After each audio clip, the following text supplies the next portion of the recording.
Hello everybody and welcome back to this new video. Today we're going to be taking a look at a pretty ridiculous crypto challenge from the Auburn CTF.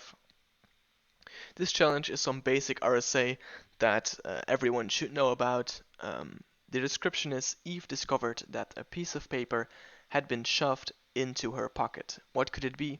The message she found can be downloaded at the following link. We are given an N and an E.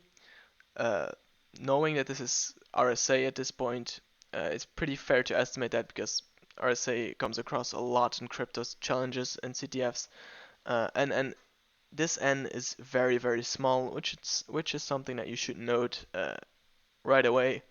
Then let's take a look at this link, which is an array of integers. So yeah, like I said, this is probably RSA with a small n. Now RSA is the whole security in RSA relies on having a large n or large primes that make up n, because n is the modulus, which is composed by multiplying two primes with each other. Once you know those two primes, so once you defactor n and get those two primes, then there's no security anymore in RSA. So let's see if we can defactor them. Now, instead of letting my computer do the hard work, let's see if they can be found in a database.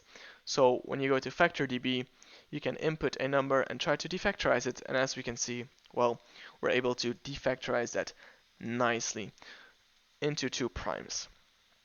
So from there, let's write a script that's going to solve that. So I'm going to make a Python file, solve.py, and let's get going with this file. So first of all, we're going to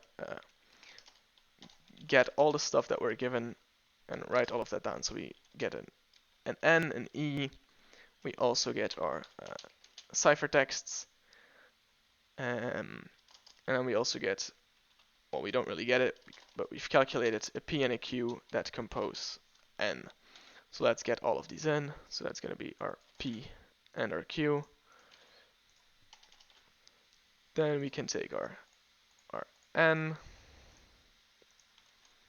We can write down our 7, our E, and also copy our ciphertexts.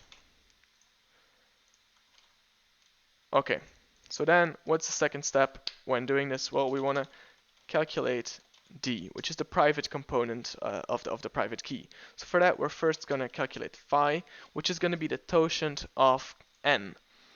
Now, something to know about totient is that the totient of a number is equal to totient of two numbers that multiply to that number. So for example, these two multiplied are n. Well, the totient of this one multiplied the totient of that one is also going to be the totient of n.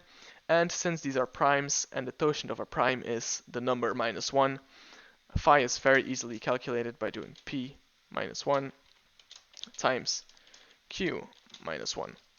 That's pretty much all you really need to know about our totient, but it's knowledge that you should have in an RSA situation. So then we need to take the inverse of E, or phi. For that, I'm going to import from crypto.util.number. I'm going to import inverse from there, and we're going to take the inverse of E, phi. And that's going to be our D. Then now we pretty much have broken the security in this, and all we have to do is just decrypt our ciphertext. So we're going to make a variable to store the flag. We are going to loop through our ciphertexts, and we're going to make a plaintext. Our plaintext is going to be ciphertext to the power of d mod n. Then that's going to be a number. So we want to turn that number into an actual byte. And for that, I'm also going to import long to bytes.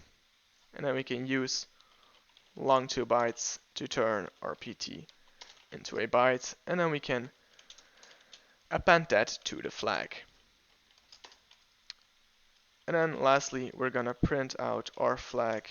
And we're going to decode that so that's not a binary string anymore. Now let's see if I did all of that right and if we can get the flag. And indeed, we decrypted all of these and got the flag back. So that was this challenge. It's very simple RSA. It's the basics of RSA, but you need to fully understand this to move on. If you don't fully grasp RSA yet, I really advise you guys to go look at the Wikipedia page to see how all of this is calculated. And there's this great site out there, Crypto Hack. Take a look at that if you want to learn more about cryptography. So that was it for this video. I hope you enjoyed it, and I'll see you back in another one.